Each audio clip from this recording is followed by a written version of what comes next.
Commission heats up as voters head to the polls to decide two key district seats, District 3 and District 5.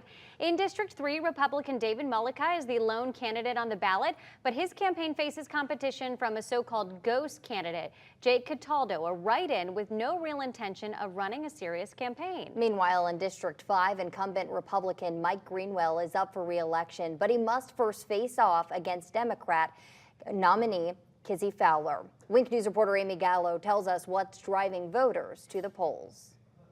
Voters I spoke with told me they came out here today, rain or shine, because they want to see change. That's the word on everyone's mind today, and the reason why so many people are making it out to the polls to vote. People that go out and say, they gripe and complain and say, this is wrong and that's wrong. Well, if you don't at least go vote, then I don't feel like you have the right to gripe. And it's local races like the two Lee County Commission seats up for grabs that are drawing voters like Chelsea Plaisance in.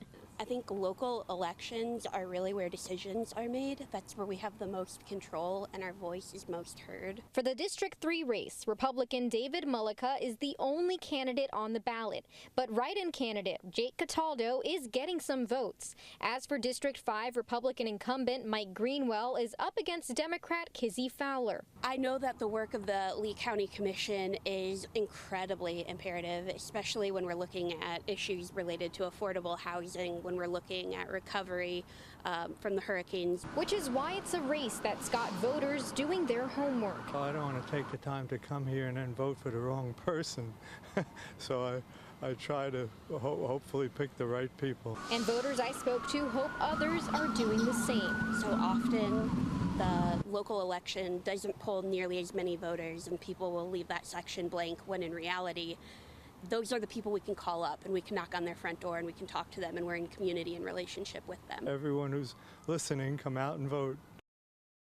And you still have time to do exactly that. Polls are open until 7 p.m. today, and after that I will keep you up to date as those results come in for the Lee County Commission race. In Fort Myers, Amy Gallo, Wink News.